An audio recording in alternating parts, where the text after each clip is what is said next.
Hello,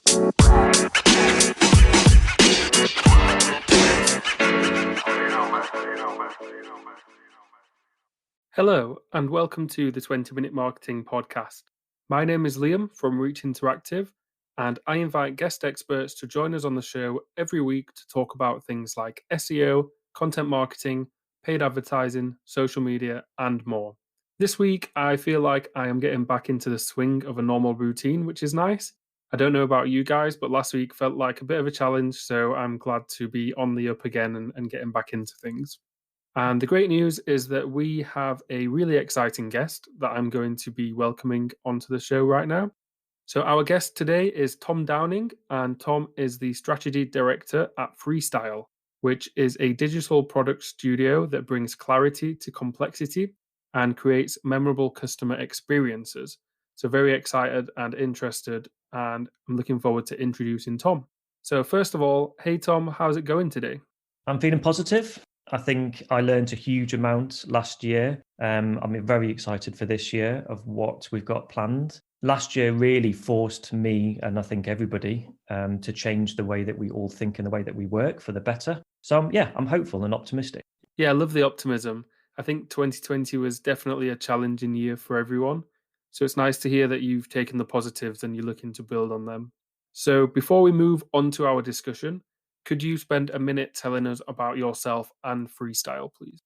Sure. So I think I have quite a varied background. It started out in Liverpool many, many years ago, and I formed my own digital agency at 25 with one of my best friends. And we were just two young lads out of uni. We had no idea, we had no cash, but we worked really hard and we slowly built a network and made a really good success out of it. We then later merged that small agency into a larger creative agency, and I moved to Manchester. And I think I've always had a curious sort of magpie-esque personality. And that's led me to always questioning the way things are. I've had a strong fascination with emerging technology, but more than that, almost the way that creativity and technology can come together and create unexpected ways in which people can use technology. My second real passion really is the exploration of how we remember things. Why remember certain things more than others. I've always been fascinated with it, and I've taken it into the place that I work at now, which, as you mentioned, is Freestyle, where I head up strategy. And I'm trying to sort of build two areas within that business. And the first one is the strategic client team that can uncover untapped opportunities almost before clients realize that they actually need them. And then the second thing is a team that can rapidly experiment and prototype and hack things together, almost creating the unexpected where strange ideas come together. Yeah, thanks for the intro. I think it's super interesting to hear your background and sort of where you were then and where you've got to now. So, the main theme of our episode will be about creating memorable experiences for your customers and how you can influence them and their decision making. So, stay tuned and we'll get started. So, I'm really interested to talk about how businesses can create memorable experiences, a little bit of strategy and innovation thrown in there as well too along the way. So let's start with a pretty open question. So you specialize in helping businesses to evolve their customer experiences through digital technology. How can we define what that experience is and why is it so important to get right? So I think it's born from the fact that customer expectations of what a product or service from brands is going to deliver. And that expectation of what we all think we're going to get from a service or a product has risen steeply over recent years. If you think of the why you would look at customer experience within your business, the outcome of it is almost the perceived value that a customer has of a brand. So at any point, however you or I or any of your listeners refer to a product or service to their friends, to their colleagues, or even to themselves, the value in which they relay that information comes from the customer experience. If you think years ago, the relationship from a brand to a customer was pretty simple. It was pretty much just based on a transactional relationship, and it was reliant primarily on awareness. So once you've found your customers, You can go and tell them about your product or your service, and almost that was it. That was job done. But now, the world we live in, customers have so many more touch points to interact with you as a brand. And also, they have a lot higher needs and expectations.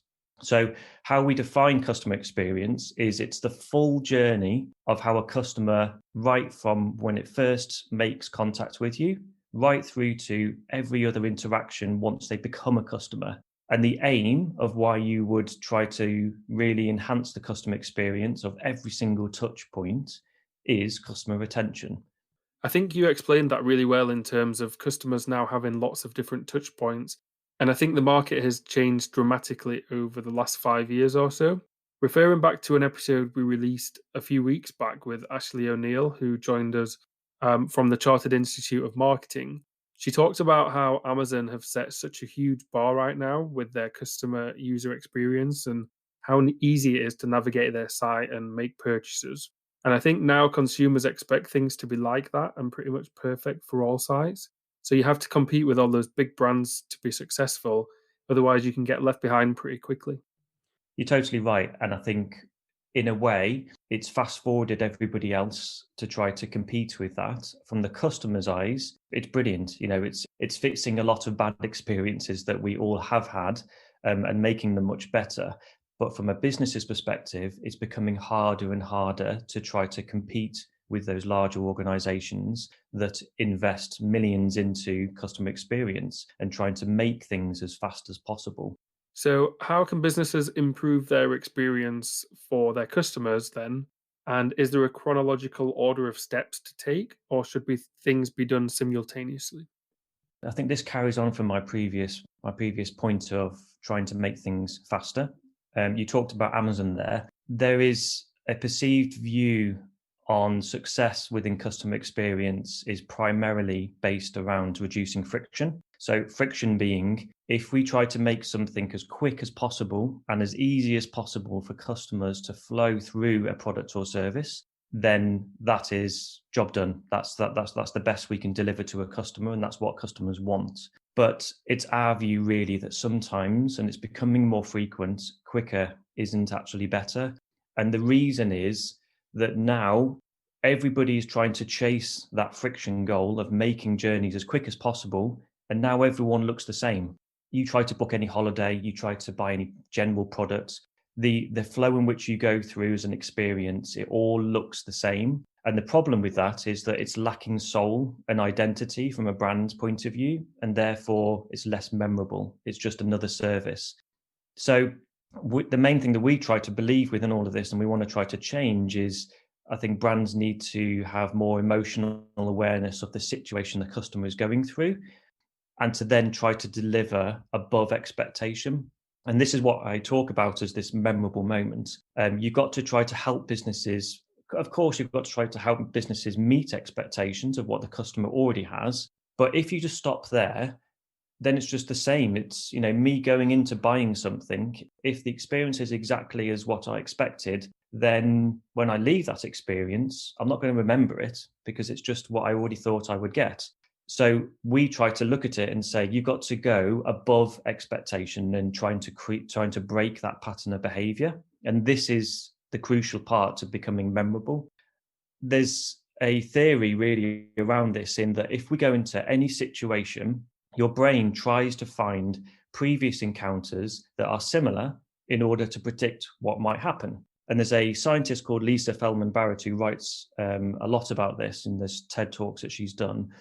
And she quotes, "The actions we take today become the brain predictions for tomorrow." So when you try to predict what's going to happen, it's less memorable. You're on autopilot. If you think of when you're driving along the motorway on a long journey, you get that feeling suddenly of, oh, we've arrived, and I don't remember any of the journey because it's so common. It's a pattern of driving along the motorway that we just know inside out. So if all of this is around trying to stand out amongst your competitors and trying to create more loyal relationships and sway people away from your competitors towards you, then you need to be more memorable.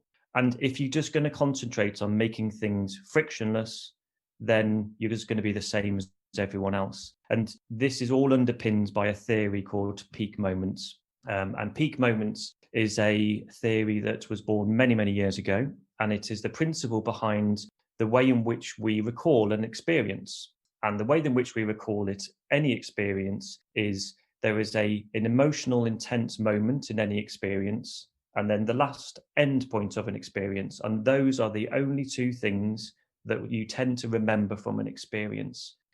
If you can try to identify where is that moment within an experience or a journey, customer journey, where emotions are high, we can try to identify that from a design and go above expectation. How can we surprise the user of what they wouldn't expect? And they will remember that moment, and that will create more recall and create more loyal customers to come back to you. Yeah, that was such a great answer again, and I'm really captivated by your explanations. I definitely related to the points you made about businesses losing their soul by having the same customer journey as everyone else. One example that I can add is social media. You have Instagram stories, TikTok videos, Twitter fleets, Facebook stories, LinkedIn stories. So you sort of see the same thing wherever you go, and it's slightly different to making a purchase, but everything is really quickly blended into one. So if you can find a way to stand out or move away from the norms, then you really can make a big difference and grab the attention of your customers. I think the next logical question then is, when it comes to creating a digital product strategy in order to stand out, how can businesses start that process and what should they look to include? So with this, we tend to see three, well, mainly three complications that businesses go when they try to create digital product strategies. The first one is focusing on the wrong problem, a problem that the customer either doesn't have or is less important. The second is decision paralysis, the ability to try to have so much complexity in front of a business that people just cannot make a decision on what we should do. And the third is what I've covered in before, is just delivering on people's expectations, just boring vanilla experiences. So if we talk a little bit about the first one, of focusing on the wrong problem, let's think of a lawnmower, right? You're going to go and buy a lawnmower. You don't go and buy a lawnmower to cut your grass. You go and buy a lawnmower because you want a tidy garden. And this is the crucial element and the questions that businesses have to ask about their customers of what's the problem behind the problem. And quite often businesses have this perception or of this single layer of this is why customers are buying our products, but more often than not it's not. It's about interrogating that further and further and trying to find out what's the reason, what's the job behind why a customer is gone to go and buy our product or our service or use it. And once you identify that, it can quite significantly change a product strategy on what you would try to do to acquire that customer. Second thing, making the wrong decisions. Generally speaking, we as humans are pretty rubbish at making decisions, especially in a situation where there's more than one person.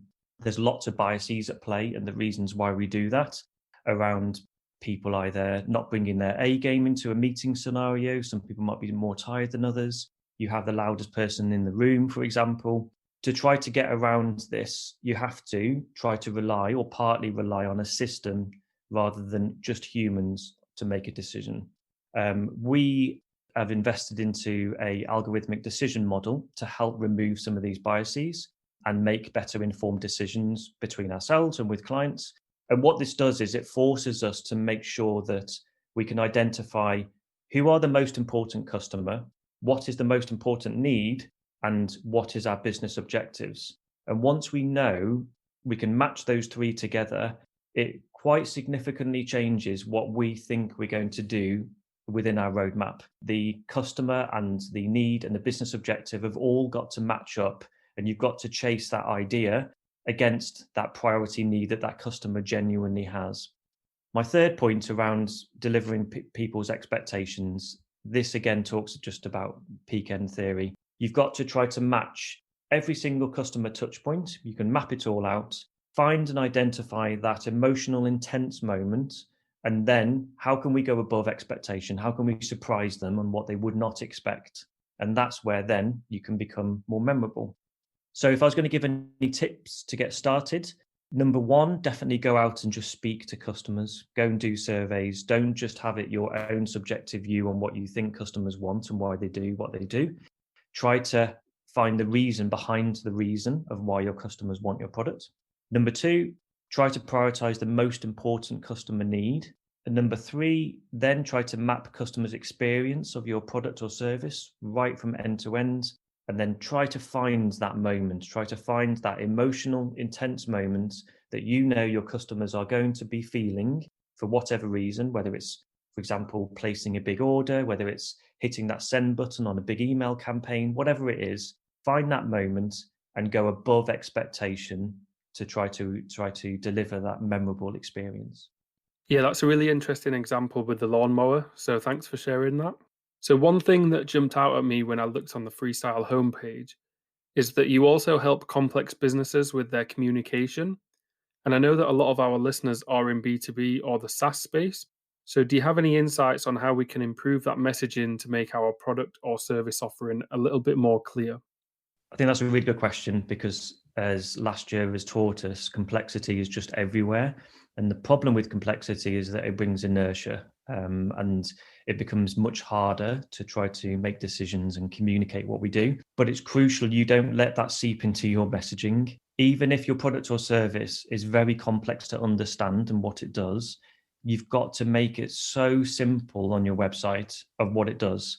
And there's a few different things that I often see around mistakes that businesses try to use especially from a copy point of view of how they describe what they do to a client. The first thing is how versus why. So don't talk all about how. People are less interested in processes. They want to know why. Why does it do what it does? The second thing should be that most businesses always talk about themselves. So we are amazing at this. This is what we do. This is what we've done. If I'm a client looking at your website, being honest with you, I don't care about you. It's about me. Reframe the copy to you. So we know you have this problem. So you might need this solution. So therefore, it's automatically, as a visitor to your website, it's putting me into the situation of your product and your service because you're talking about me, not about you. So lean on that, keep it really simple, and don't make clients think too hard. Yeah, that sounds really good. So, to close out this main section, do you have any tips on how businesses can continue to improve and innovate digitally without feeling like they have to follow norms and trends on social media, for example? I'd like to put this to you. So what would you, first of all, what would you say the word innovation means? How would you describe it? I think it's a difficult one, but I would say that innovation is something that improves and gets better over time, but doesn't necessarily have to be related to technology. It's a good answer. I think the issue is that it's very subjective, isn't it? The actual word itself. For me, the problem with innovation is people see it as the idea, as innovating. We've got to come up with a load of ideas. Creativity for me is the idea, and innovation is making that idea a reality. And that is the hardest part. Coming up with an idea, there's lots of merit in doing that, but too many people have too many ideas. And to get that idea through and actually make it a reality and do something about it, that for me is the side of innovation. And I think if we've learned anything from last year, it's really that no one really has all of the answers. And I think we can depend much less on what has worked in the past to try to direct what we should be doing in the future. I think if the tips for me that I've seen works really well and we're going to continue to do is if you want to try to innovate and come up with that idea, but also how can that idea be taken through to a customer? You need diversity in those sessions, in those creative sessions. So you need thinkers, you need designers, you need engineers, you need a diverse lot of people to try to have a good chance of coming up with those crazy ideas. The second thing is try to just restrict the time. I think by restricting time in these creative sessions, it actually forces us to not think too hard about an idea and go down a rabbit hole. Once you've prioritized and you've come up with a load of ideas, and you as a team, you've got one or two that you think could be interesting to try to explore, create a hypothesis out of it. What would you like to prove or disprove? And this is something that's really interesting, and I've been reading about recently around how to go about testing hypothesis. Lots of people try to prove hypotheses, but really you need to try to disprove them. And The company Google X is fascinating with the way that they go about this within all of their engineers. Asher Teller's got a fascinating TED talk about this, where he forces people, or forces is a bad word, he encourages people to try to break the biggest thing as quick as they're possible, and actually pays bonuses for it. So he goes out of when they've come up with an idea and a hypothesis, how can we break this? And the idea is that I don't want to get down a year down the road of this product and find this crucial thing that we haven't found that's going to make it not a success. So if you can find that quick as possible, then that's a win-win. That was a great answer to close out this main section. So we're going to close out the main section right here and finish off with a couple of quick and fun questions that I'll be asking to Tom. So stay tuned.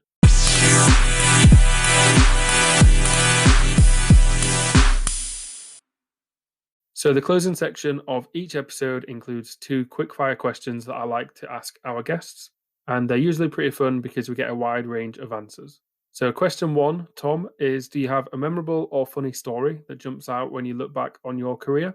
It could be something that makes you laugh, a career highlight, or something embarrassing, for example. So we had an exhibition last year in Barcelona. We wanted to try to stand out amongst the other attendees. We printed 100 floppy disks, managed to find them, lay them all onto these tables. Everybody came in thinking, what the hell is these floppy disks lying around? On the floppy disks, it then said, go and find Freestyle. So when they came to Freestyle, we then had this little robot where you would put the floppy disk into the robot and it would fire up this chatbot where you could talk to it. And the idea is trying to get across what we stand for and the future of communication within businesses. But what was really funny about it is it was all fake. So we had a team of people back in the UK on Slack where they were the ones acting as the chatbot, where the people in Barcelona were coming along, typing, asking these questions, and really cleverly it was replying. People were laughing, but it was completely fake. And we did it on purpose in a way. And we did actually write up a funny email afterwards to tell everyone about it. But the purpose behind it was sometimes you just have to hack things to try to learn and experiment to see what could happen. Yeah, that's interesting. I hope that the exhibition guests weren't too disappointed when they found out that there were people behind the robot.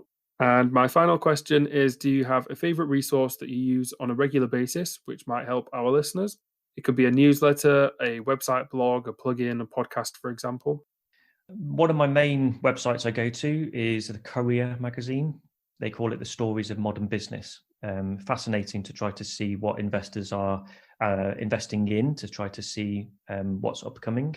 Tools, I rely massively on the tool called Notion. Well, it's my whole library, basically, of what I do and how I capture everything I do. Another tool is Feedly, where it plumbs in all of my resources and I can see them all in one place. A book that I'm just finishing now is called You're Not Listening by Kate Murphy. It's all around the lost art of listening. There's one fascinating point that she makes in this is most people, when they're having a conversation, as the other person is talking, you are listening and working out what you want to say rather than listening to that person. And that means that truly you're not actually listening. And the second thing is silence is powerful. Don't feel the need to try to fill that gap, that awkward silence. Just let it lie. Thank you for sharing those with us. So before we wrap up the episode, Freestyle also has a few really good resources. They have a really great email newsletter, which I have recently subscribed to, called Brain Food. And that is all around customer experiences, business success, and news and insights and things like that. And then they also have an event series coming up later this year called Tonic on Tap, where they will be interviewing guest experts on customer experiences and other insights too. So be sure to look out for that as well. And I will leave links to Freestyle's email newsletter in our show notes. So be sure to check that out if you are interested. We are going to end the episode right here. So thank you for joining us today, Tom, and being an awesome guest. Thanks for inviting me. No problem. So thanks for listening, everyone. I appreciate the support. And we'll be back next Wednesday with another exciting topic.